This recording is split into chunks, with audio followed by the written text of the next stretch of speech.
Muito obrigada, professora Fátima Batista. Então, eu vou iniciar a apresentação da professora Sarita Monjane, enquanto ela restabelece ali o circuito com o computador. Em primeiro lugar, gostaria de agradecer à professora Fátima Batista o convite que me dirigiu, que nos dirigiu a todo um grupo ligado à Universidade de Paris 8 de diferentes modos. Somos comigo 9 pessoas e que, enfim, que apresentam trabalhos, mini-cursos, conferências, 2 mesas redondas, e eu agradeço muito à professora Fátima Batista o convite, finalmente, a todo este grupo que se deslocou aqui com todo o prazer e com toda a alegria. Então, agora, relativamente à professora Sarita Monjane, eu saúdo de uma maneira muito cordial a professora Sarita Monjane, que tive o prazer de conhecer na Universidade de Maputo, em Moçambique, porque a universidade onde eu trabalho, a Universidade de Paris 8, tem um acordo de cooperação muito importante com a Universidade Pedagógica de Maputo, e foi assim que eu conheci a professora Sarita Monjane, que é diretora da Faculdade de Ciências da Linguagem, Comunicação e Artes, faculdade que pertence à Universidade Pedagógica. Portanto, foi este, digamos, o modo de encontro com a professora Sarita Monjane, de quem apreciei logo o trabalho, tanto, enfim, a qualidade como docente investigadora, como o seu trabalho como diretora da faculdade, que funciona realmente muito bem. Quando conversei com a professora Fátima Batista para, enfim, ver se organizávamos uma vinda aqui a João Pessoa, eu propus a professora Sarita Monjane justamente para representar o lado, enfim, neste caso de Moçambique. A África estaria assim aqui presente através de Moçambique, e da professora Sarita Monjane, que tem desenvolvido trabalhos muito importantes no âmbito da política linguística, não só em Moçambique, mas também na África Austral. Então, eu apresento de uma maneira mais particular a professora Sarita Monjane, que é, por conseguinte, professora investigadora na Universidade Pedagógica de Maputo, na Faculdade de Ciências da Linguagem, Comunicação e Artes, de que é diretora. Fez o seu doutoramento em Política Linguística na Universidade de Roskilde, na Dinamarca.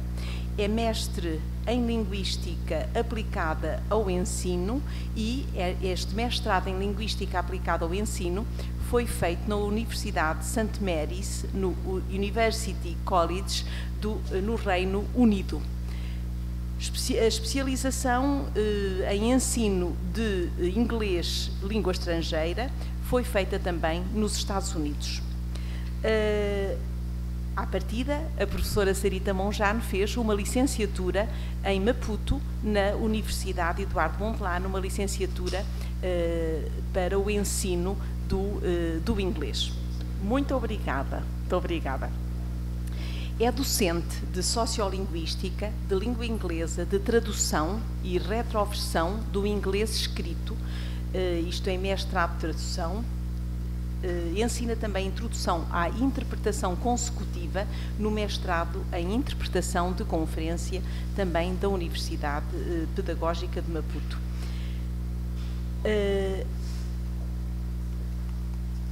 É diretora científica do mestrado em Educação e Ensino do Inglês. Quanto aos temas de investigação, relativamente ao tema Identidade e Plurilinguismo em África, as principais questões abordadas: o conceito de superdiversidade, África, continente caracterizado pela diversidade linguística, cultural e ideológica, o multilinguismo no cotidiano dos africanos, a partilha da África na Conferência de Berlim em 1880 e implicações para a diversidade sociolinguística, Moçambique, população, geografia, grupos étnicos, religiões, o valor da diversidade, a importância da identidade moçambicana ou a moçambicanidade. E, ainda para concluir, eu gostaria de sublinhar que a professora Sarita Monjane começou ontem um mini curso sobre política linguística ou políticas linguísticas na África Austral. Esse mini curso continua hoje. Eu assisti à primeira sessão e foi realmente apaixonante e foi uma aula, foi uma apresentação que nos revelou às pessoas presentes a alta competência e a capacidade, a competência científica, mas também a competência pedagógica ou didática, a capacidade de transmitir conceitos tão complexos como os da política, os que estão associados à política linguística e à política linguística em África. E especificamente na África Austral e em Moçambique. Portanto, agora vamos ouvir a professora Sarita Monjane e eu agradeço também muito à professora Sarita Monjane o facto de ter aceite o convite que, por meu intermédio, a professora Fátima Batista lhe dirigiu. Então, um aplauso para a professora Sarita Monjane para começar.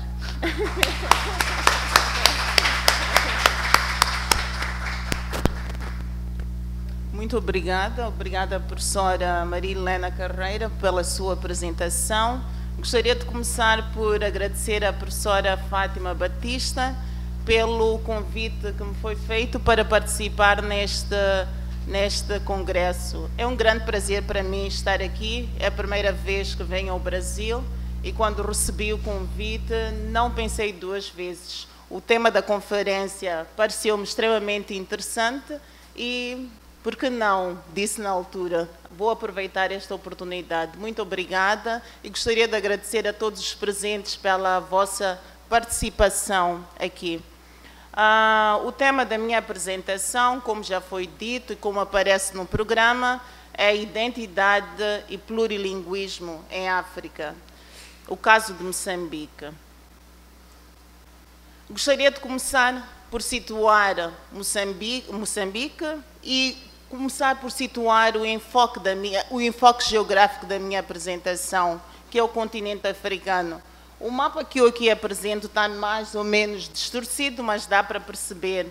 Temos a África, o continente africano, que é um continente constituído por cerca de 55 países. Digo cerca de 55 países porque, de facto, deveriam ser 56 países, incluindo a Somaliland, que é um país que é mais ou menos um Estado falhado e, portanto, não é reconhecido como um país caracterizado por guerras e conflitos armados e, desta forma, não é incluído no número total de países de África. Podemos ver do lado ocidental o Oceano Atlântico, um oceano que nós partilhamos, que a África partilha com o continente americano, com o Brasil em especial, e do lado oriental podemos ver o Oceano Índico. E importa também, em relação a esta situação geográfica, referir-me ao meu enfoque específico, que é Moçambique. E como podem ver, não sei se conseguem ver, Moçambique encontra-se mesmo ao sul de África, próximo da África do Sul, e na costa oriental, na costa austral de África. Apresento aqui, de forma específica, um mapa geográfico de Moçambique. Este é o nosso mapa. Do lado este temos aqui o Oceano Índico e alguns dos países, a norte, a oeste e sul, alguns dos países com os quais nós partilhamos fronteiras. Tanzânia no norte, o Malawi, aqui assim, a Zâmbia, o Zimbábue, a África do Sul e a Suazilândia aqui assim, que não aparece neste meu mapa distorcido. Portanto, gostaria de começar por falar sobre a superfície terrestre e a população de África. A África não é um país, como algumas pessoas podem acreditar, mas um conjunto de países. Por isso, muitas vezes, quando se pergunta de onde é que és, e alguém diz sou de África, não faz muito sentido. África são 55 países, do norte ao sul, África de todas as raças, África de várias religiões, como irão perceber ao longo da minha apresentação, África com inúmera diversidade. Então, portanto, quando alguém se identifica como África, seria bom que futuramente vocês perguntassem África, aonde exatamente? Moçambique, Quênia, temos aqui um colega do Quênia, a África do Sul, África, aonde exatamente? Portanto, é um continente com uma superfície terrestre de cerca de 30 milhões de quilómetros, é um continente que acomoda aproximadamente 1,1 bilhões de pessoas. Um continente com uma pirâmide populacional jovem, considerando que mais de 50% da população tem menos de 19 anos de idade. Quando se fala da África, e eu já disse aqui brevemente, é importante considerar que a superdiversidade é uma das características primárias deste continente. E quando falo aqui de superdiversidade, refiro-me não só à diversidade geográfica, temos paisagens muito diversas, a partir de planícies, planaltos, montanhas e vales, várias outras características geográficas. Temos diferentes grupos étnicos, raças também diferentes línguas e dialetos, culturas, uma multidiversidade de culturas, religiões, ideologias políticas, formas de vestir e formas de estar diferentes, uma diversidade também que se percebe na nossa culinária. Escolhi o norte de África como um exemplo concreto desta superdiversidade. E este slide aqui diz que o norte de África, que inclui os países como a Argélia, o Egito, a Líbia, a Mauritânia, Marrocos, o Saara Ocidental, o Sudão e a Tunísia, é uma região maioritariamente árabe. Estamos, portanto, a falar de uma África árabe, que algumas vezes até se confunde como sendo países do continente asiático, mas não, estamos a falar de uma África maioritariamente árabe, cujas populações são descendentes de exploradores ou conquistadores árabes do século XVII.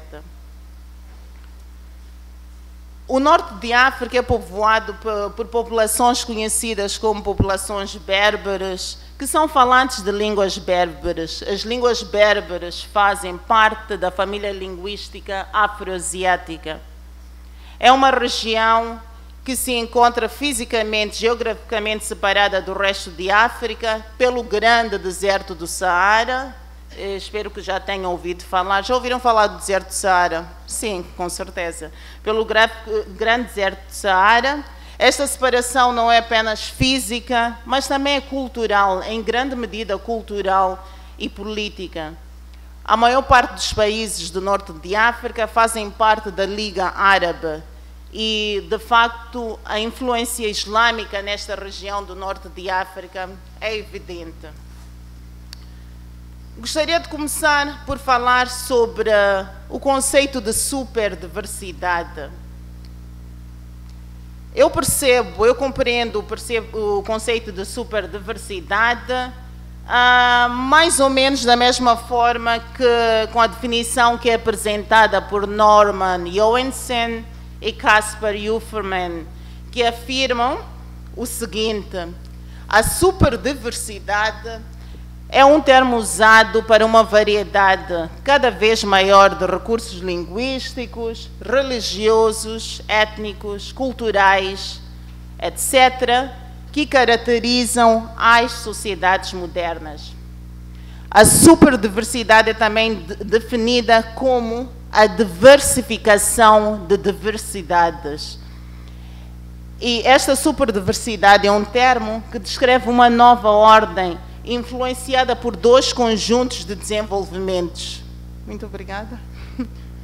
Dois conjuntos de desenvolvimentos. Um destes conjuntos está relacionado com padrões de migração em mudança, observados na Europa. Esta é a definição de Casper e do Johansen, mas uma definição que também se aplica a várias partes do mundo.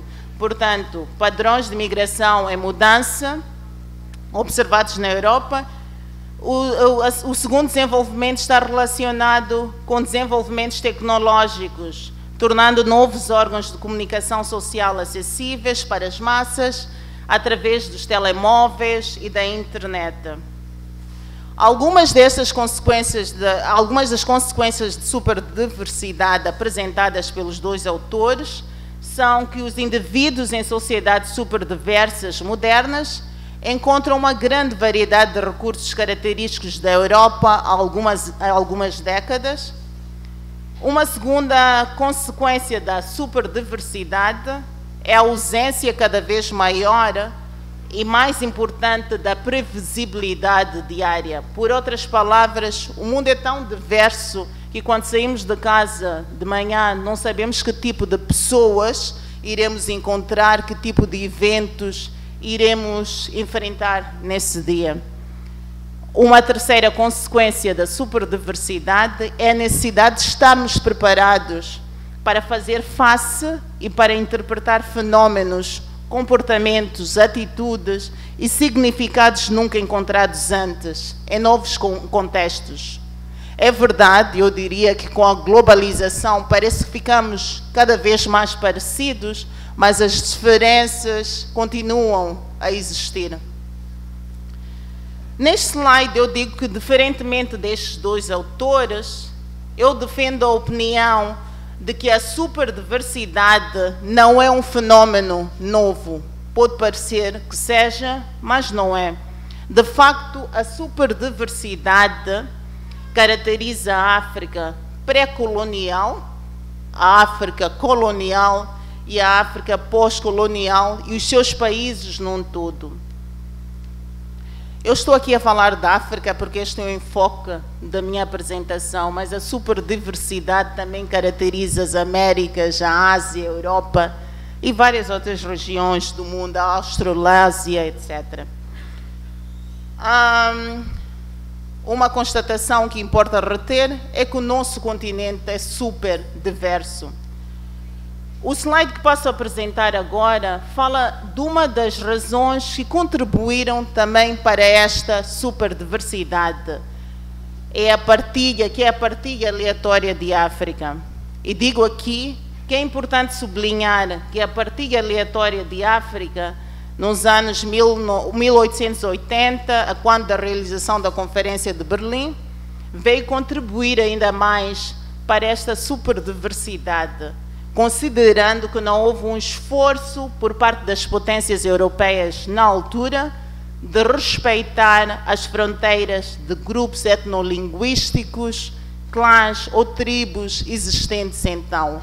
Por outras palavras, quando as potências europeias sentaram-se à volta de uma mesa em Berlim, não tentaram ver quais são os grupos que estão nesta região ou nesta região, não tentaram respeitar as diferenças de língua, se existia nestas coordenadas um grupo que falava uma língua diferente ou semelhante a outras. As fronteiras foram desenhadas de forma arbitrária.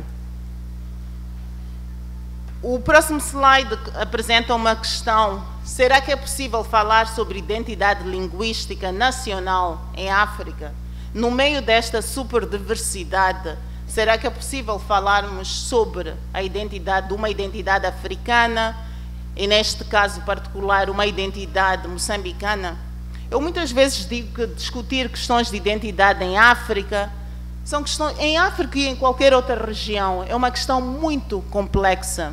O que é identidade? Quais são os fatores que contribuem para a nossa identidade? O que é que vos identifica vocês como brasileiros quando se encontram na diáspora, nos Estados Unidos, em Nova Iorque, com um outro cidadão brasileiro? O que é que vos prende a ele? Quais são todos aqueles fatores que fazem com que vocês tentem desenvolver uma relação com este indivíduo que vocês reconheçam como brasileiro?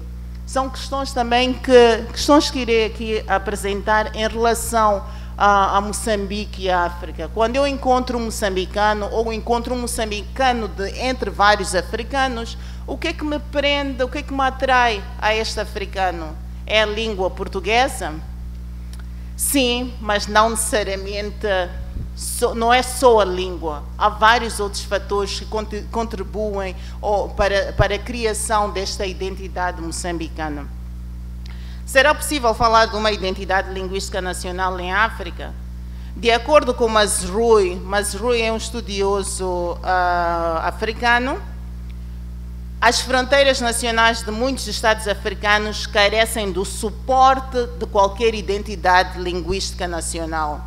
Em vários estados da Europa e em alguns casos, mas muito poucas exceções no continente africano, estou a pensar num caso do Lesoto, estou a pensar também num caso da Suazilândia, as fronteiras etnolinguísticas destes dois países, a Suazilândia e o Lesoto, coincidem com as fronteiras geográficas, porque são estados que não são diversos em termos étnicos ou culturais. Encontramos na Suazilândia, por exemplo, um grupo étnico, uma língua e, de facto, mas estes são casos raros. Ao longo da minha apresentação irão observar que o que é normal no contexto africano é encontrar, de facto, esta super diversidade.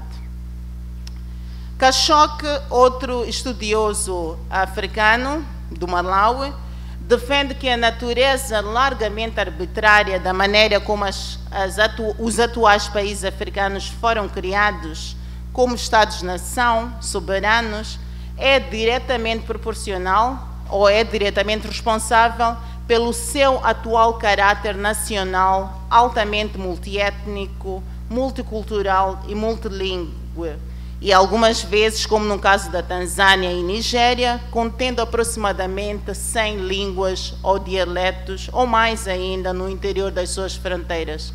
Será que é possível imaginar um Estado, uma nação, em que dentro das suas fronteiras existam mais do que uma língua? Estamos a falar de 100 línguas. A Tanzânia possui 121 línguas. Como é que é possível gerir essa superdiversidade linguística? E como é que é possível falar de identidade nacional num país, por exemplo, como a Tanzânia? Iremos voltar a falar sobre isso. Makone, Simfra Makone, um nacionalista, um africanista radicado nos Estados Unidos, em todos os seus estudos parece culpar os antigos missionários que trabalharam sobre as línguas africanas pelo que ele chama de uma imagem exagerada das ex-colônias africanas como sendo multiétnicas, multilingües e multitribais. De acordo com Makone, nós devemos culpar os missionários que trabalharam sobre a ortografia das línguas africanas por esta confusão, devemos culpá-los parcialmente por este número exagerado das línguas. O próximo slide tenta explicar o que eu estou aqui a dizer. Para Makone, diferentes línguas foram inventadas a partir de uma única língua, por meio de um processo marcado por transcrições deficientes e percepções erradas, mediadas através de competência parcial nas línguas africanas e motivadas por uma separação extremamente acentuada entre a estrutura de língua e o uso da língua. e reforçado ainda pelo uso de diferentes sistemas ortográficos. Não sei se vocês estão familiarizados ou informados com a situação linguística de África, mas a maior parte dos escritos iniciais sobre as línguas africanas foram feitos por missionários da Igreja Católica, das igrejas anglicanas. Por exemplo, no caso de Moçambique, as línguas moçambicanas que apareceram em forma escrita apareceram nessa forma como resultado, por exemplo, do trabalho de missionários anglicanos, que desenvolveram a ortografia, a forma escrita das nossas línguas. Antes da chegada destes missionários, portanto, não existiam, as nossas línguas não existiam em forma escrita. E digo neste slide que, de forma interessante e comum, a Mazrui macônica choque é o argumento de que a diversidade linguística considerável dos Estados africanos é, em parte, um resultado artificial do processo de colonização. Isto é, do processo que culminou com a definição das fronteiras geográficas dos Estados africanos e também resultado do trabalho dos antigos missionários. Eu devia sublinhar aqui que nós não, quer dizer, apesar do que Macone diz, do que alguns estudiosos africanos dizem, nós devemos reconhecer o trabalho que foi feito pelos missionários. Eles fizeram um trabalho, pelo menos o trabalho que eles fizeram constitui um ponto de partida para trabalhos de uniformização da ortografia em países como Moçambique. Algumas das variedades linguísticas faladas em África incluem línguas endógenas africanas, como o Swahili, que é falado maioritariamente na região oriental de África, em países como o Quênia, a Tanzânia, o Uganda, etc. Uma outra língua endógena, indígena, africana, é o Zulu, falado pelo povo Zulu no sul da África do Sul, e várias outras línguas da família linguística Bantu. As línguas faladas em África incluem também línguas exógenas, línguas trazidas de fora do continente. São, caso de línguas europeias, como o português, o inglês, o francês, o alemão, e línguas asiáticas, a língua árabe, por exemplo, línguas de origem paquistanesa ou indiana, como o Punjab, o Gujarat, e o chinês também. Gostaria de dedicar alguns momentos e falar um pouco sobre as línguas Bantu. De acordo com Malcolm Guthrie, as línguas Bantu fazem parte do subgrupo linguístico Níger-Congo e incluem um vasto conjunto de línguas maioritariamente faladas na África subsaariana. O termo Bantu é usado para se referir não só à língua, mas também aos grupos étnicos que falam essas línguas. Quantas línguas são faladas em África? Não sei, ninguém sabe. O que nós fazemos como estudiosos é especular. Existe uma grande dificuldade em indicar de forma definitiva o número exato de línguas que são faladas no continente africano. Esta dificuldade resulta do facto de que muitas das variedades faladas são mutuamente inteligíveis. Isto é, falantes de variedades linguísticas classificadas como línguas diferentes e autónomas são capazes de comunicar, cada um nas suas respectivas línguas, de tal forma que frequentemente surge a dificuldade relacionada com o facto de estarmos perante duas línguas diferentes ou dois dialetos da mesma língua. Mas, como vocês devem saber, língua significa também poder. Existem vários exemplos ao nível mundial de variedades linguísticas que poderiam ser agrupadas como, classificadas como dialetos de uma mesma língua, mas que não o são. Estou a pensar, e vou sair um pouco da África, estou a pensar, por exemplo, nas línguas faladas na Escandinávia.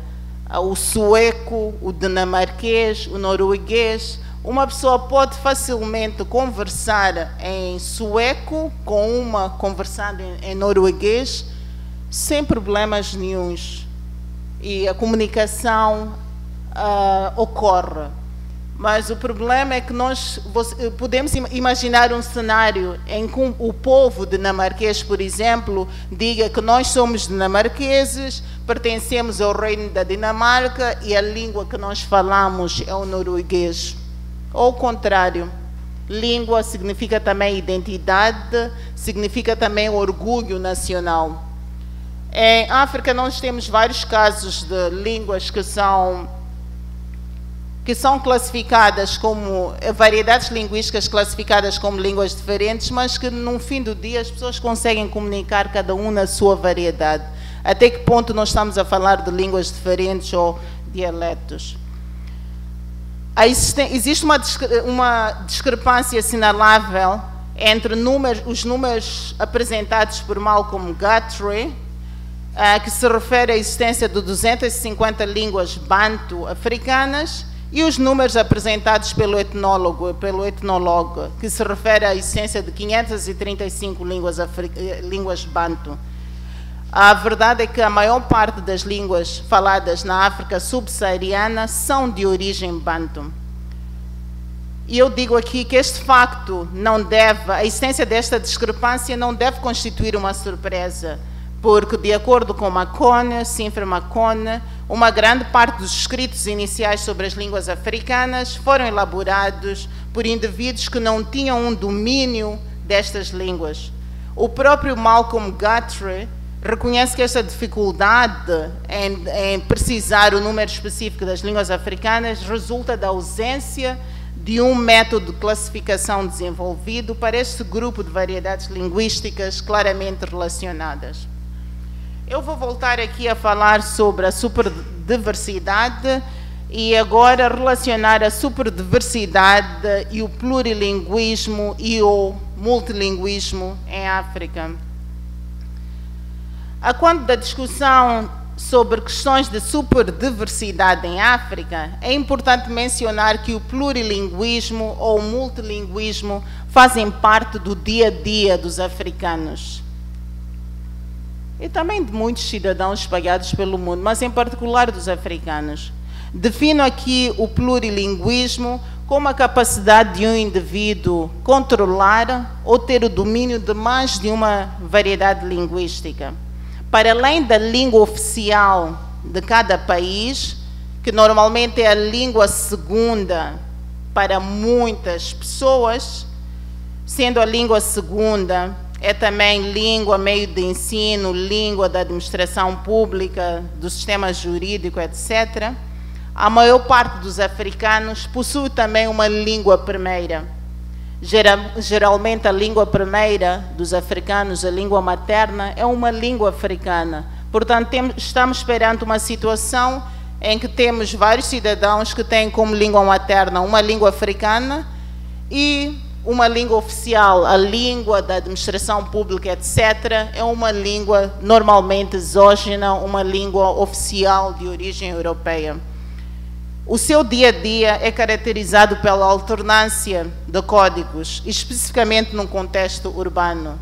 Portanto, muito raramente se encontramos um cidadão em qualquer cidade, em qualquer contexto urbano de África, este indivíduo durante o seu dia irá funcionar em mais do que uma língua. Talvez saindo de casa possa usar a língua a língua materna, que é a língua africana, e indo para um contexto mais formal, como o contexto de universidade escolar, a língua usada será uma língua europeia moderna. Falei um pouco sobre África, agora vou concentrar-me um pouco sobre o contexto, sobre Moçambique. O slide que tenho aqui fala sobre Moçambique, população e geografia. Moçambique possui uma população de cerca de 25 milhões de habitantes e uma área total de 801,5 quilómetros quadrados.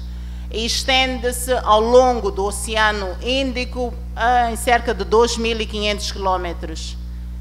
como disse no início da minha comunicação, é um país geograficamente localizado na região da África Austral e é banhado pelo Oceano Índico a leste.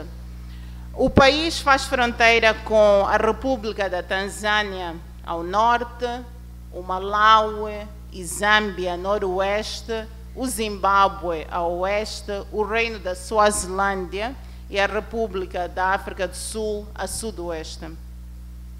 A capital do país é Maputo, que está localizada no extremo sul do país, e Maputo acomoda cerca de 2 milhões de habitantes. A densidade populacional é de 25 pessoas por quilômetro quadrado. A maioria da população, 99,6%, é de origem banto, e a taxa de alfabetismo está estimada em cerca de 50%.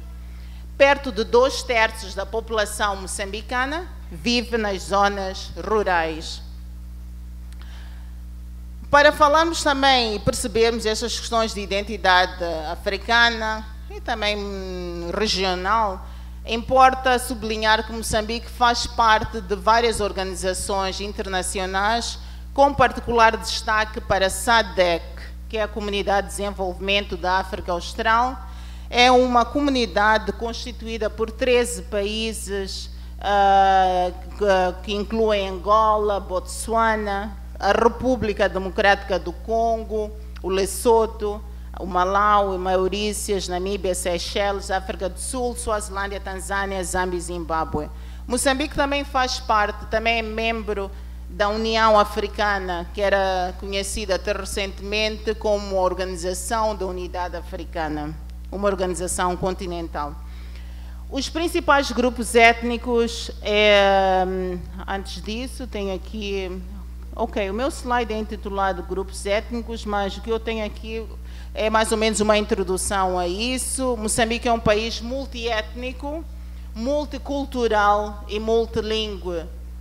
A herança, digo aqui que a herança etnolinguística e cultural do país constitui uma combinação, uma mistura da influência de comerciantes islâmicos costeiros, colonizadores europeus, populações indígenas e grupos etnolinguísticos que também estão presentes nos países vizinhos. Moçambique é uma grande mistura. O Brasil é uma grande mistura, mas Moçambique também é. Nós temos descendentes de populações europeias, de portugueses, descendentes de populações que vieram do Goa, da Índia, do Paquistão. Temos populações africanas indígenas, nativas, e é um país super diverso. Além das populações de descendência africana, escrevo aqui, também encontramos grupos populacionais de origem europeia, correspondente a 0,06%, euro-africanos, 0,2%, indianos, principalmente do Paquistão e do Goa, e chineses. 16 principais grupos étnicos são reconhecidos em Moçambique. Os principais são o grupo étnico Makua, o Tsonga, o Xangana. Este grupo também está presente na África do Sul. O grupo Chokwe, Manica e Sena. Não sei porque que este slide está em letras mais pequeninas. Não sei. As principais religiões, os principais grupos religiosos incluem a Igreja Católica Romana, espalhada por todo o país, correspondendo a 23,8% da população. O Islão, particularmente no norte do país. As províncias de Cabo Delgado e Nampula, no norte do país, são maioritariamente islâmicas, principalmente a zona costeira. Quando os árabes chegaram a Moçambique, antes da chegada dos portugueses, eles fixaram-se na ilha de Moçambique. E por isso é que esta zona do norte do país é extremamente, maioritariamente muçulmana ou islâmica, correspondendo a 17,8%. Nos grupos religiosos presentes em Moçambique encontramos também a Igreja Protestante ou Evangélica, que corresponde a 17,5%, e temos cerca de 23,1% de moçambicanos que não professa qualquer religião. A religião africana tradicional, se me pedissem para definir essa religião, havia de ficar um pouco com... não sei se vocês iriam perceber, mas de facto o slide a seguir faz uma definição mais ou menos do que é que eu quero dizer aqui com a religião africana. A religião africana tradicional, caracterizada pela crença nos espíritos dos antepassados, continua a dominar a vida de muitos. E é interessante que em Moçambique, mesmo aquelas pessoas que são oficialmente classificadas como católicas, romanas ou anglicanas, ou mesmo muçulmanas, e que frequentam a igreja ou a mesquita numa base regular, continuam a recorrer à religião africana tradicional e consultam os espíritos dos antepassados para qualquer passo importante nas suas vidas.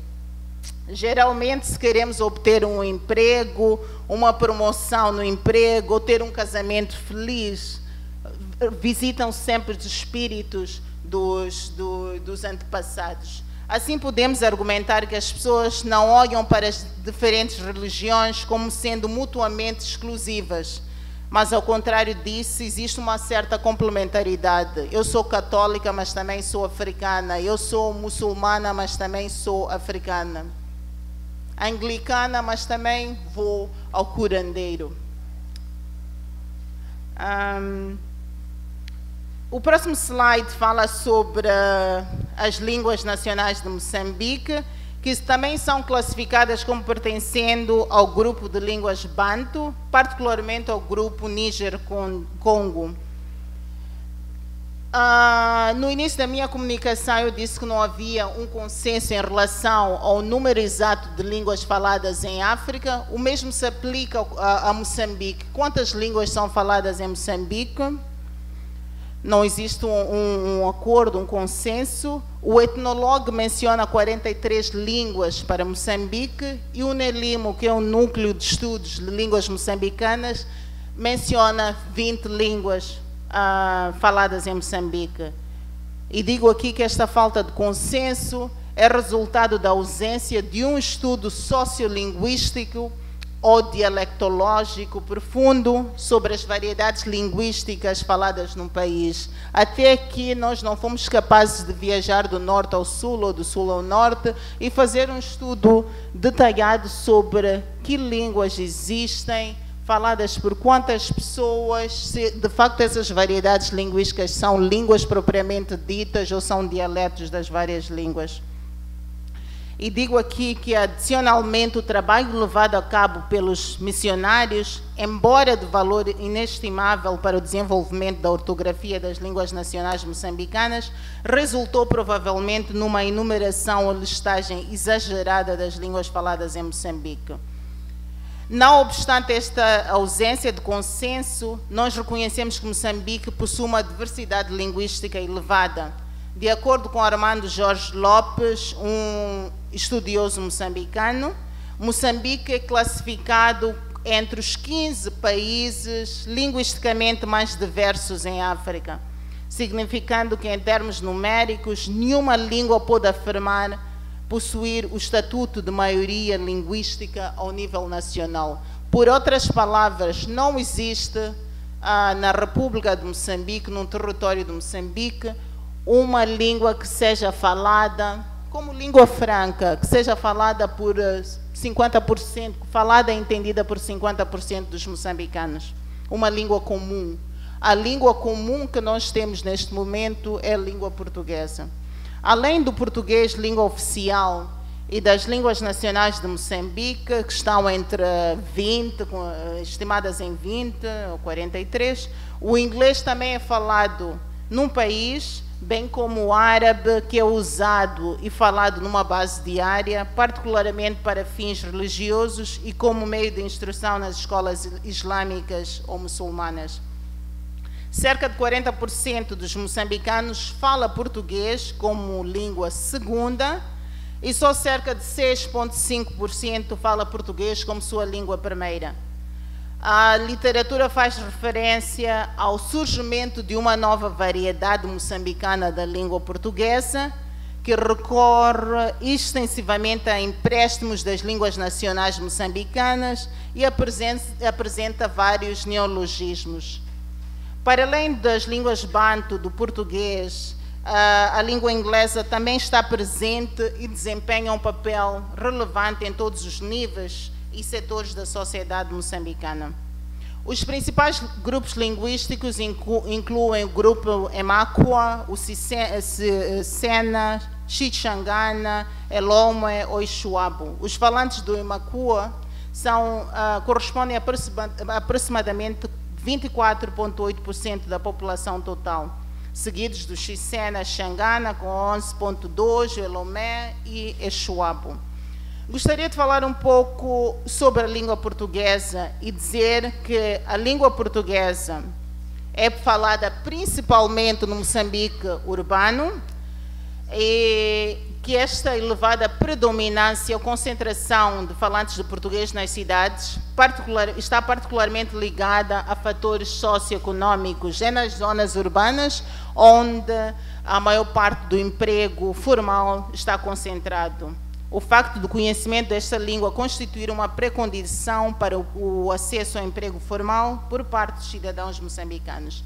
Em relação à língua banto, em relação à língua portuguesa, importa sublinhar que é uma língua caracterizada por um grande prestígio, por ser a língua oficial, por ser a língua de instrução e por ser a língua que proporciona o acesso ao emprego formal. As línguas banto são fortemente consideradas como veículos e símbolos da identidade etnolinguística nacional moçambicana e, por essa razão, a vitalidade destas línguas é muito forte. São línguas que são transmitidas de geração em geração, principalmente num contexto rural, e, de forma alguma, elas poderiam ser classificadas como línguas em perigo. A língua inglesa, uma língua também caracterizada por muito prestígio, é falada e ensinada como a principal língua estrangeira num país. Duas das razões apresentadas normalmente para o papel relevante que é desempenhado pelo inglês em Moçambique incluem a posição geográfica de Moçambique. Não sei se tiveram a oportunidade de ver no mapa que apresentei de Moçambique, mas Moçambique aparece como uma ilha cercada de um lado pelo Oceano Índico e do outro lado por países maioritariamente falantes do inglês. Somos uma ilha, um país falante de expressão portuguesa no meio de vários países de expressão inglesa. Portanto, a posição geográfica do país determinou a escolha do inglês como a principal língua estrangeira. E o facto de Moçambique ser membro da SADC, da Comunidade de Desenvolvimento da África Austral, da Commonwealth, Moçambique foi um dos países, o primeiro país que não foi colónia inglesa a tornar-se membro da Commonwealth of Nations. E sendo membros da Commonwealth, precisávamos também de ter competência nessa língua. Somos também membros da União Africana, como disse, uma organização regional onde uma das principais línguas de trabalho é o inglês. E outras organizações internacionais onde o inglês é a principal língua de trabalho. Em relação à adoção do português, eu disse anteriormente que Moçambique é um país multilingue, onde são faladas mais de 20 línguas. Por que o português? Por que não uma outra língua? Neste slide digo que a língua portuguesa é a única língua oficial no país, uma língua revestida de prestígio, adotada como a única língua oficial a quando da independência de Moçambique em 1975. E digo aqui também que a adoção das línguas ex-coloniais como línguas oficiais era uma prática comum em muitos dos países independentes da África. Quais são as razões para a adoção do português? A escolha das línguas ex-coloniais em detrimento das línguas africanas foi determinada pelo facto de que os países recém-independentes não tinham nenhuma outra alternativa. Eram países que tinham várias línguas presentes nos seus territórios, e muitas dessas línguas não tinham forma escrita. E de forma a termos uma língua oficial, uma das condições básicas é que esta língua exista na forma escrita. Existia também uma dificuldade em tomar uma decisão sobre que língua selecionar dentre este vasto mosaico linguístico. De acordo com... Eu voltaria a falar disto. No caso de Moçambique, por exemplo, 20 línguas nacionais, um país super diverso, como eu digo, com uma grande diversidade etnolinguística. Que língua adotar? Normalmente em países multilingües como Moçambique, a questão era mesmo tentar evitar conflitos. A escolha da língua da Fátima em detrimento da língua do Álvaro Batista poderia causar alguns conflitos. Ou nós podíamos, por exemplo, ter escolhido a língua da professora Isabel ou a língua da professora Helena. Num país como o nosso, existia um interesse em desenvolver a identidade, aparecermos como um Estado uno e desenvolver esta unidade nacional. A escolha de diferentes línguas, que até porque nem eram línguas comuns, poderiam ter causado muitas clivagens, muitos conflitos étnicos ou de outra natureza. Este slide fala brevemente sobre as abordagens que existem para a planificação linguística, e digo aqui que, de acordo com Richard Ruiz, uma grande parte do trabalho na área de planificação linguística foi inspirado pela preponderância de abordagens orientadas para a língua como um problema, que estabelecem uma relação direta entre língua, diversidade linguística e problemas sociais. Desta forma, o multilinguismo é visto como conduzindo, em última instância, à ausência de coesão social, culminando numa situação onde todos falam as suas próprias línguas, portanto, impossibilitando o consenso político e social. A língua vista como um problema. De facto, de acordo com Roy Campbell, existe uma ideia generalizada, preconcebida, de que a promoção de várias línguas num país multilingüe milita contra a unidade nacional e acentua o risco de clivagens entre as comunidades. Para Ganhão, o moçambicano, em Moçambique, o português era uma língua politicamente neutra, falada por uma percentagem muito reduzida de moçambicanos, mas que serviria muito bem o propósito da construção da nação moçambicana e era certamente uma melhor opção do que qualquer outra língua nacional. A visão do multilinguismo ou da diversidade linguística como um problema esteve certamente presente em Moçambique na altura da independência. A visão de um Moçambique multilingüe estava fora da agenda política. O principal objetivo de Samora Machel, no Moçambique pós-independência, era a necessidade urgente de construir a nossa moçambicanidade e fazê-la funcionar como tal. Samora Machel foi o primeiro presidente de Moçambique independente e, na altura, estava bem claro que a língua que Moçambique havia de adotar como língua oficial era o português. Não tínhamos nenhuma outra opção, nem pensamos sequer em qualquer outra língua. E os próximos slides falam muito rapidamente, este slide tem muito texto, sobre o valor, a importância da diversidade linguístico-cultural. O que escrevo aqui é que a gestão da diversidade, seja ela linguística, cultural, étnica ou de qualquer outra natureza, constitui um grande desafio, ou conforme diz Jutta Limbach, a gestão da diversidade é um processo difícil, árduo, dispendioso, mas que vale a pena.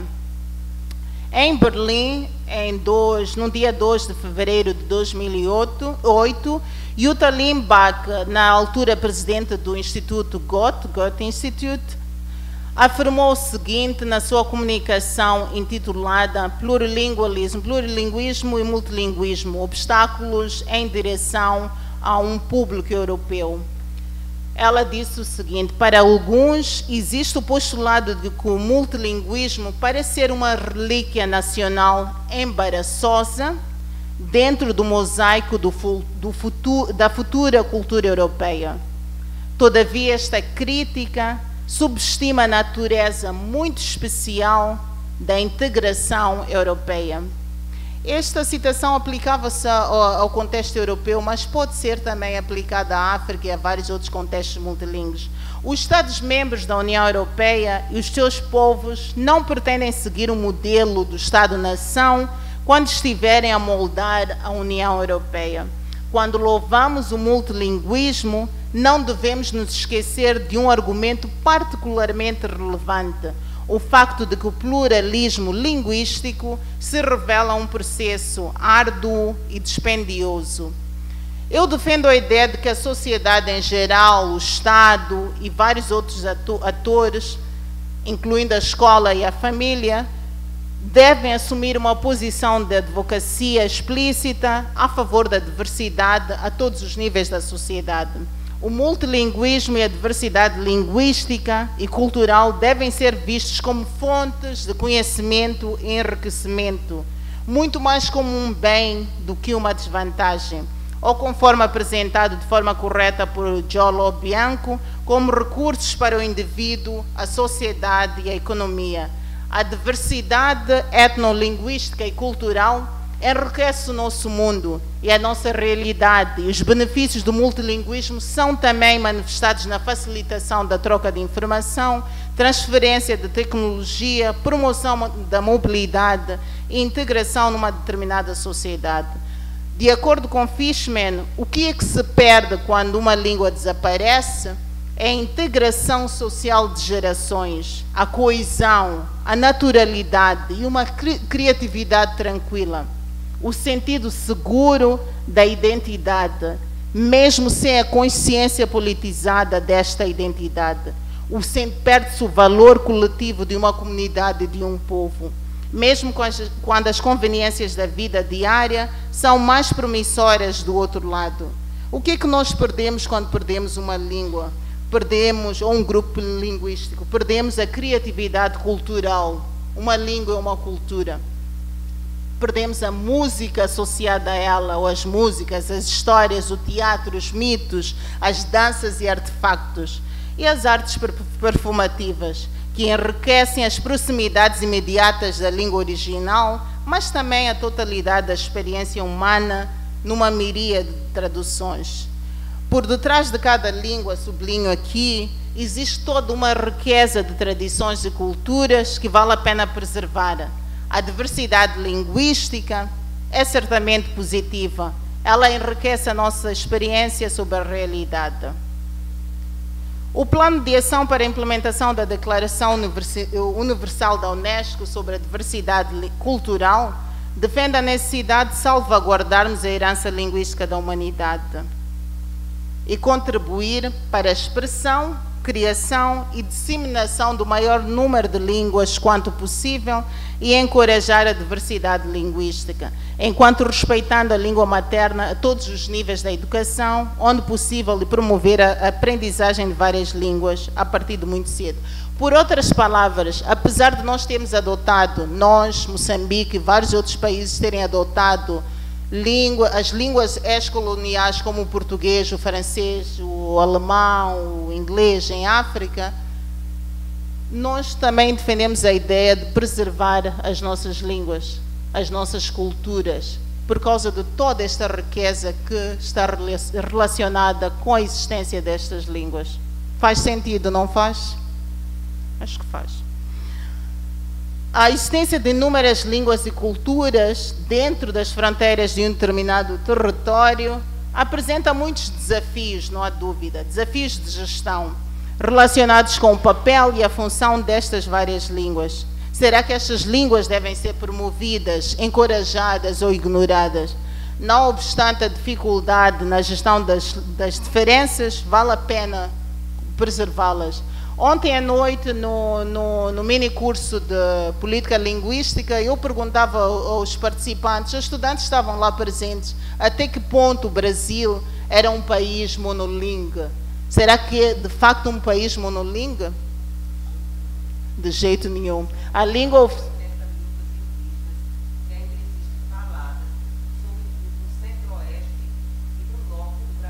A professora Fátima diz...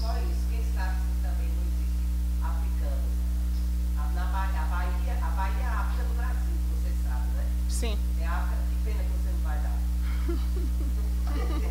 Para você ver a África lá. A África do Brasil. Eu acho que existe muita coisa lá. Cerca de 80 línguas indígenas. Outra questão que eu coloquei aos participantes ao Mino.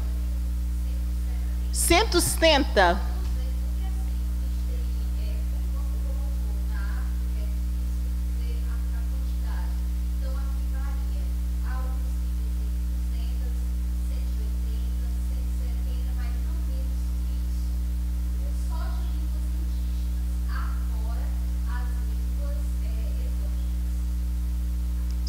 Definitivamente o Brasil não é um país monolingue. E a outra questão que eu coloquei aos participantes ao mini curso é qual é que deve ser o papel do Estado, o papel das instituições do Estado, de organizações não governamentais, religiosas, da comunidade, o papel de cada um de nós na preservação dessas línguas. Elas não são línguas oficiais, não são faladas ao nível por toda a nação, mas vale a pena preservar essas línguas e vale a pena fazer algo para mantê-las vivas, por causa das culturas que estão associadas a essas línguas e por causa de várias outras razões. Normalmente, quando falo sobre a importância de preservar a diversidade linguística, gosto de fazer referência ao Jardim da Linguagem, The Language Garden. A metáfora do Jardim da Linguagem foi apresentada por Ofélia Garcia em 1992.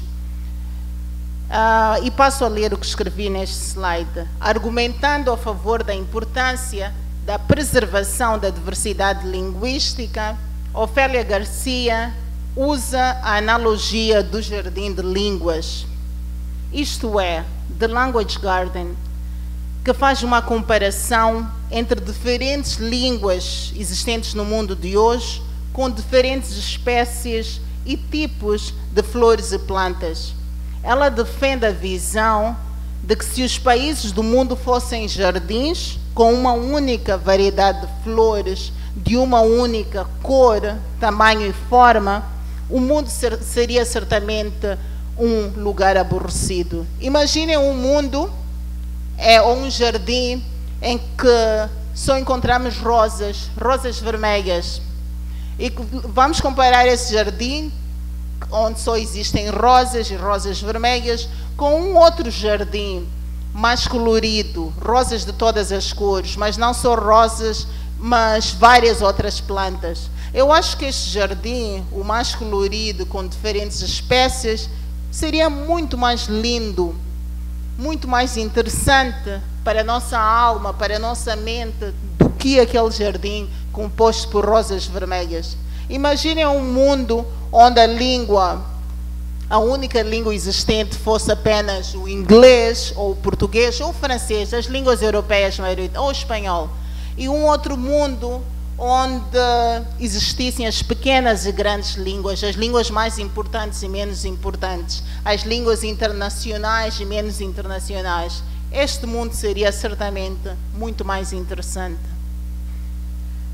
Esta analogia de Language Garden, o Jardim de Línguas, implica que se os povos do mundo falassem apenas línguas maioritárias, o mundo não seria um lugar interessante.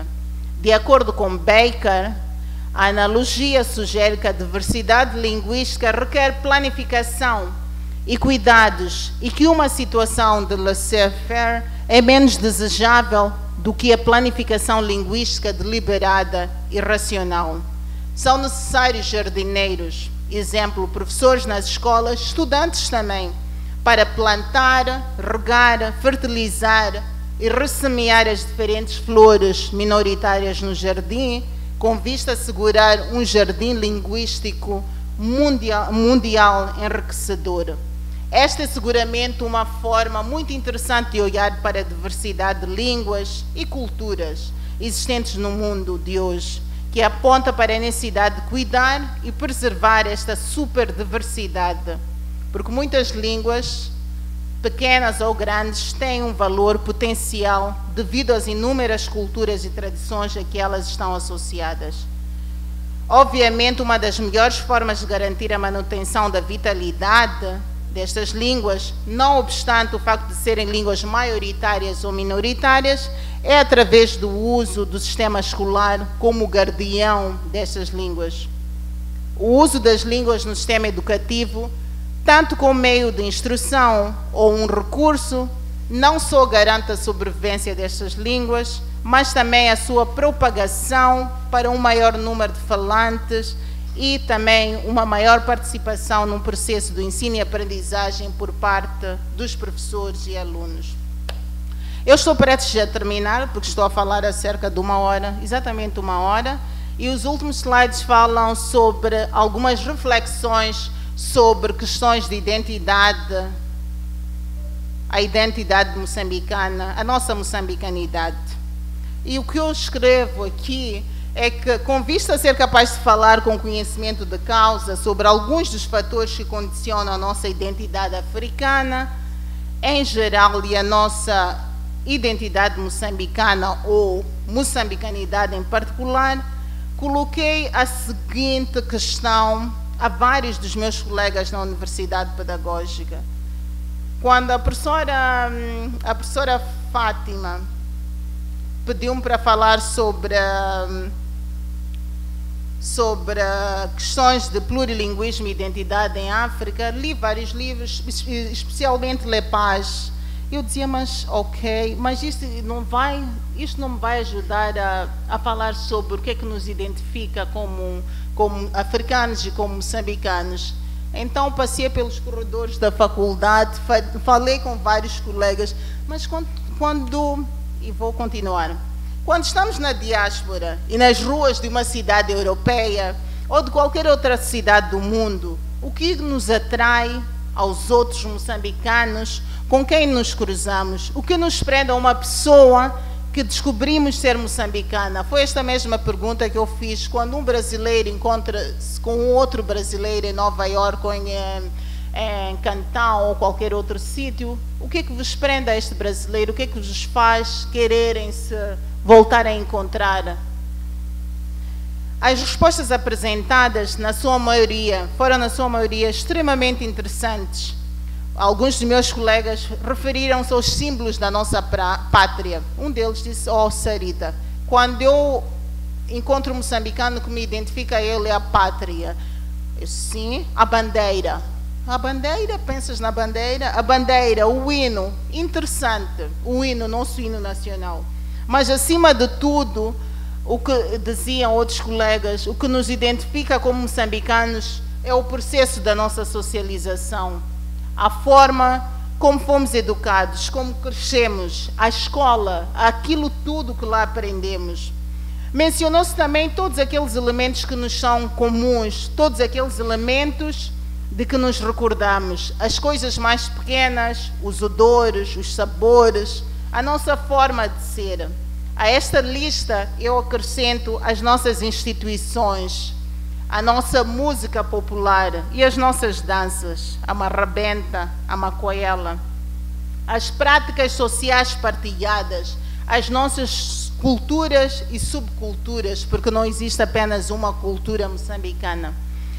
A nossa moçambicanidade, a nossa identidade como uma nação constituída por uma extrema diversidade étnica, linguística, cultural, política e ideológica, constitui o resultado de uma combinação de fatores, das nossas vivências do passado, e estas são as minhas conclusões, do presente e de um futuro aspirado, dos pontos de referência comuns, das grandes histórias e das pequenas histórias, dos personagens que fizeram parte e fazem parte delas, dos sonhos individuais, mas também comuns, porque temos sonhos comuns e partilhados, das dificuldades enfrentadas como nação, dos períodos difíceis e bons e de todas as experiências que partilhamos, positivas e negativas.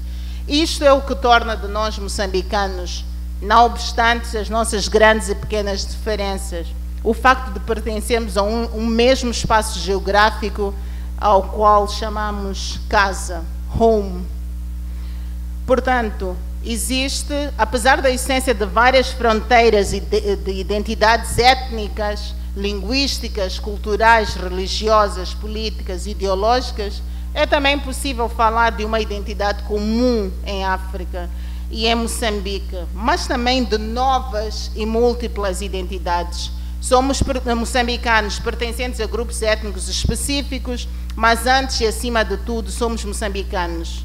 Conforme defendido por Lepage, a equação uma nação, uma cultura, uma língua é manifestamente enganosa, tanto em termos de critérios biológicos reais, como em termos de estereótipos populares, e em muitas comunidades linguísticas, as fronteiras linguísticas e étnicas estão longe de ser isomorfas. A língua é certamente um fator identitário, através do qual se manifesta a identidade social e étnica de um indivíduo, mas não é o único fator, é apenas um elemento dentre vários. Portanto, a nossa identidade moçambicana, a nossa moçambicanidade é certamente constituída por um conjunto de semióticas. Alguns autores e termino por aqui. Muito obrigada pela vossa atenção.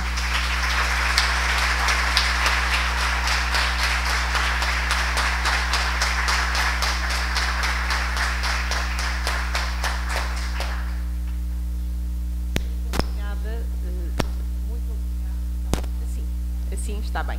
Muito obrigada, professora Sarita Monjane, por esta conferência tão rica, tão ampla, tão profunda, que nos permite compreender melhor a diversidade linguística, humana, social, cultural de Moçambique e, através desta exposição, também a diversidade humana, cultural em qualquer país.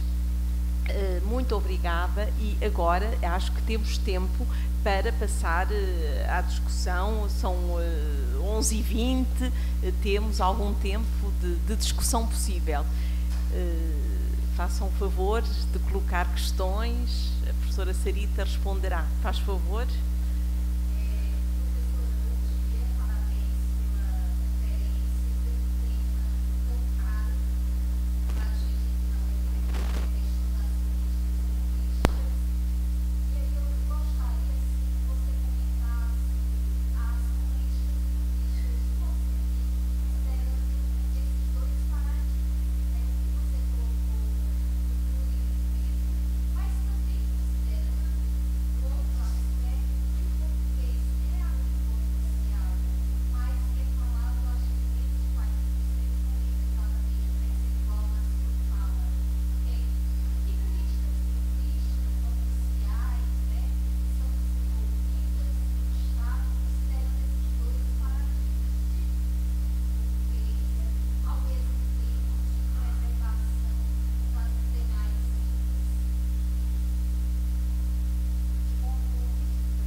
Muito obrigada. Quando falamos sobre a política linguística em Moçambique, importa sublinhar dois principais períodos. Não, três. Vamos falar de dois períodos. Moçambique pós-independência, a partir de 75 até agora.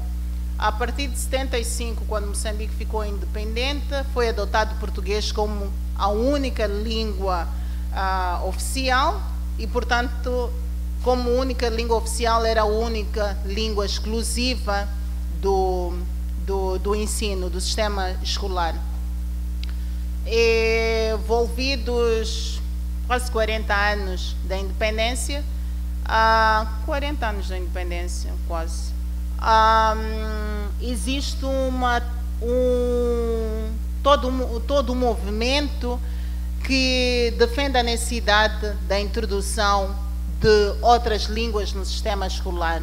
E, de facto, inspirado por estudos levados a cabo pela Unesco e vários outros autores, em 2003 foi introduzido o que nós chamamos do ensino bilingue em Moçambique. O ensino bilingue foi introduzido apenas nas zonas rurais, escolas localizadas fora das principais capitais provinciais, e o principal objetivo do ensino bilingue é promover o acesso ao ensino àquelas crianças. Se nós olharmos para Moçambique rural, iremos perceber que a maior parte das pessoas não tem o português como língua de casa, língua de família, língua de todo o dia. O que acontecia é que as crianças começavam a escola e enfrentavam um choque e tinham dificuldades em progredir academicamente, porque a língua da escola não tinha nada a ver com a língua do contexto familiar. Existe agora um movimento que pensa mudar a situação. Começamos com a introdução das línguas, de algumas das línguas moçambicanas, num contexto rural, escolar rural, mas já existe também um movimento que pensa sobre a possibilidade de oferecermos, e eu sou uma das proponentes desse movimento, oferecermos a educação nas línguas banto de forma opcional num contexto urbano. Isso serviria para propagar o conhecimento nessas línguas por parte de vários moçambicanos urbanos que não têm acesso às línguas africanas. Vários estudiosos moçambicanos falam sobre a possibilidade de adotar-se as três línguas africanas moçambicanas como co-oficiais nas três regiões do Norte, Sul e Centro, porque ao nível das três regiões é possível identificar línguas que são maioritariamente faladas por um grande número de pessoas em cada uma dessas regiões. Neste momento, o português vai continuar a ser a língua oficial, é a língua da unidade nacional, mas num futuro próximo poderemos ver a possibilidade da introdução pelo menos três dessas línguas como línguas da administração pública, mas vai levar tempo, é um processo, temos também que mudar mentalidades, etc, etc. Espero ter conseguido responder a sua questão. Obrigada. A professora Fátima Batista tem uma questão também a colocar.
sei se está relacionada e estando, talvez, se estiverem de acordo, possa colocar a sua questão e depois a professora Sarita responderia ao conjunto, talvez.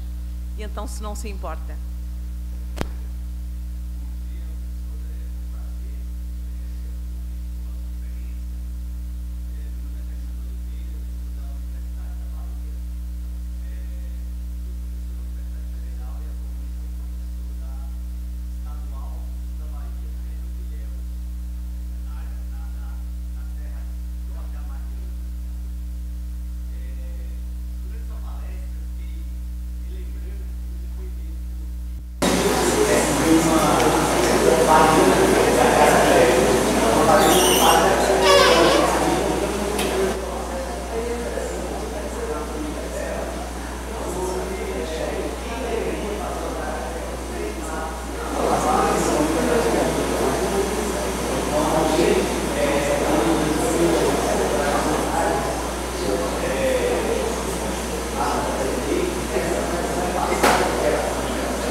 Não só a cultura coletiva, mas a própria memória das pessoas. Manter viva a essência, né? Quer dizer, a pessoa descobriu a sua vocação, ela diz que ela é a melhor baiana de acarajé que já surgiu na família, os negócios prosperaram, porque ela descobriu que em sonho, quando aprendeu Iorubá, os orixás ensinavam a ela a fazer acarajé. Deixo esse depoimento para ilustrar a sua belíssima conferência.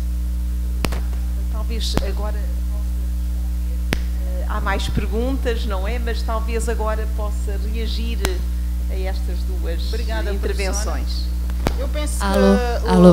O que a professora apresentou foram mais comentários e não necessariamente questões.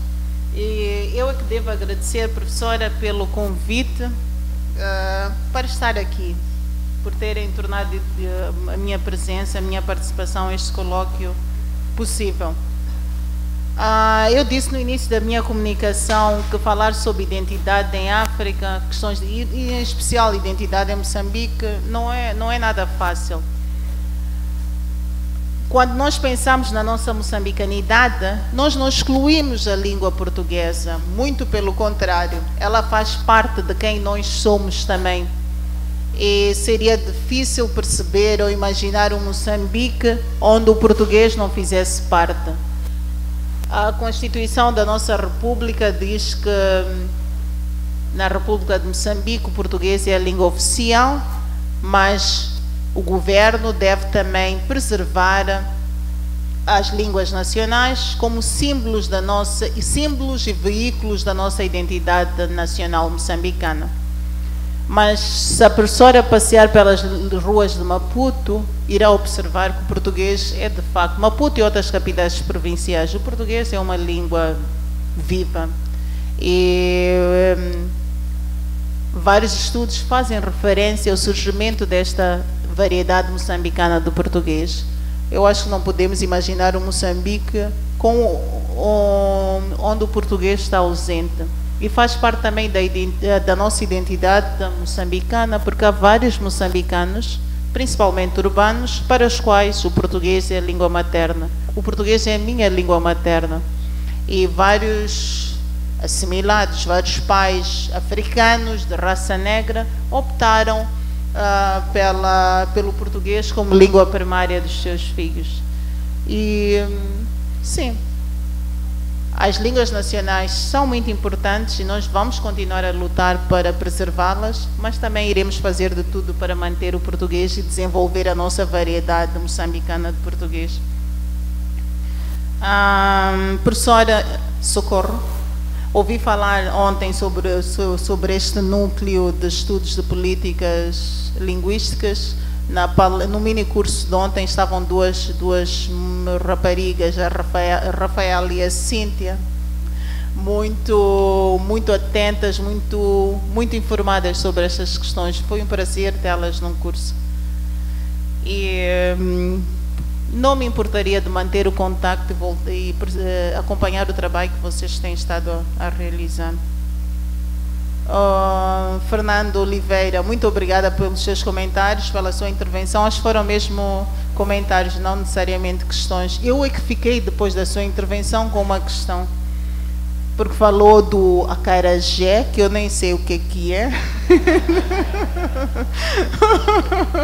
Sim, quando estava falando, eu disse, o que é o acarajé? Os colegas de Portugal sabem o que é o acarajé? Não sei o que é.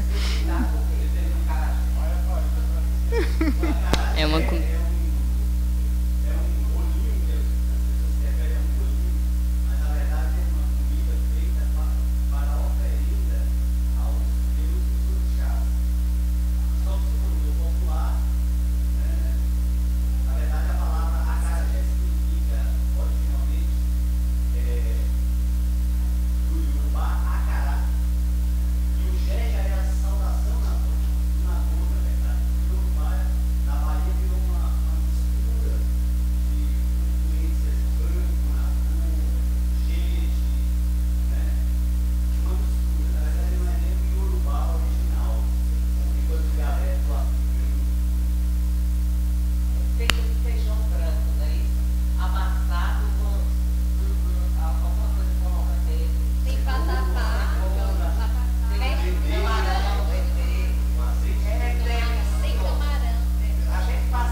Da próxima temos que ir à Bahia. Muito obrigada. Então, ainda há uma questão, talvez possamos depois terminar. Alô? Exatamente, mais uma questão, faz favor. Bom dia, professora. Eu sou estudante de mestrado aqui, faço parte do programa do NEPEL, da professora Socorro, e eu ia perguntar uma coisa que, na verdade, a senhora já respondeu. Alô? Que na realidade a senhora já respondeu, que era justamente sobre isso, porque embora a gente tenha várias línguas aqui no Brasil, a maioria fala só português e a maioria dos brasileiros são monolíngues. Então o português, a gente não enxerga o português como uma língua exógena, a gente enxerga o português como nossa língua, poderia ser chamado brasileiro, porque é nosso, faz parte de ser brasileiro. a língua é nossa. Então, eu ia perguntar qual era a relação do moçambicano com a língua portuguesa, e você respondeu, também é sua. Vocês também veem o português como uma parte da identidade cultural de vocês. Outra coisa que eu queria acrescentar era que eu achei muito legal o que o professor lá da Bahia falou, de Ilhéus, que por mais que, como a professora Fátima Batista falou, a gente não conheça tanto sobre a África, embora nós tenhamos, na nossa etnia, nós sejamos africanos também, mas a gente não conhece da África hoje, mas nós somos África também, porque, como ele falou, a gente tem muito, a influência da cultura africana é muito forte, e eu me considero, como brasileira, eu me considero também brasileira, eu me considero brasileira, mas ser brasileira é ser também africano, branco, índio, tudo. Então, eu acho que a gente conhece, sim, porque a gente conhece a África, que nós somos. Agora, como outro continente, a gente tem que conhecer a Ásia, outros também. Mas nós somos também africanos. Era isso que eu queria complementar. Obrigada. Professora Sarita, só uma coisa que me fez pensar. Quando a senhora falou que era uma ilha, né? Nós também aqui no Brasil somos uma ilha, porque é o único país que fala português. Todos os outros falam espanhol, né? Então, teria alguma coisa a ver nesse contexto também, como manter esta língua, né? Essa unidade linguística do português dentro de um continente que é o único país que fala português. Não é isso? Porque nós somos um continente, né? Professora Sarita. Obrigada, Álvaro Batista. Eu penso que o número de brasileiros vai determinar o futuro da língua portuguesa. Uma ilha linguística portuguesa num mar de países espanhóis. Quantos brasileiros existem?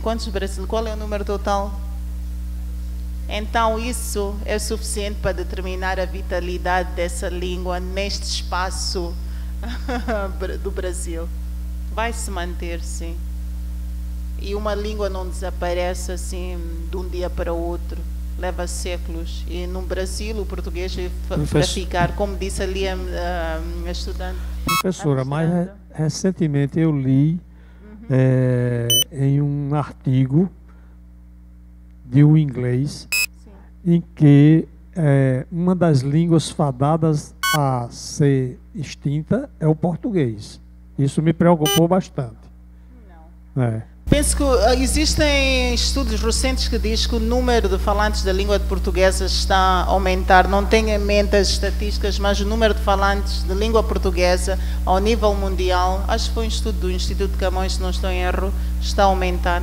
Não sei qual é a percentagem. A professora tem...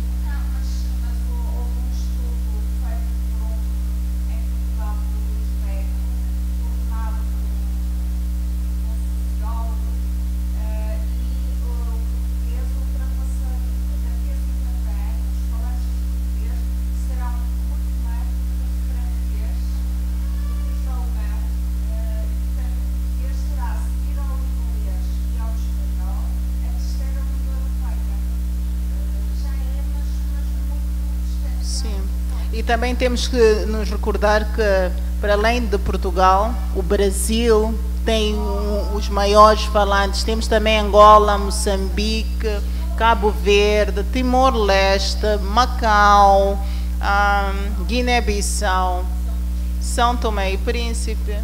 E então...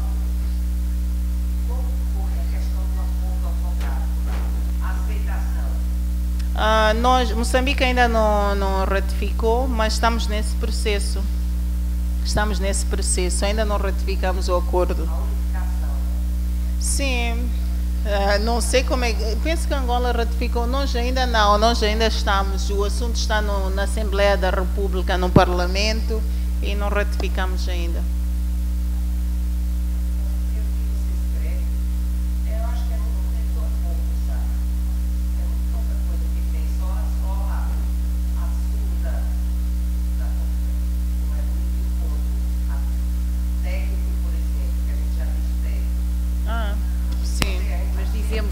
Dizemos técnico e dizemos Sim. facto.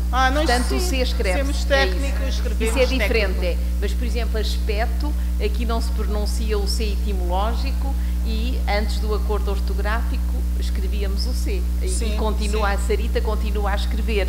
Mas a Isabel seguiu o acordo ortográfico, porque em Portugal já foi ratificado e, portanto, não se põe o C nesse caso porque não é pronunciado. Aspecto, agora não tem C, mas facto tem porque nós pronunciamos o C. Portanto, enfim. Mas isso são, digamos que são questões de superfície.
Também ainda uma última pergunta, é meio-dia menos 5, se faz favor.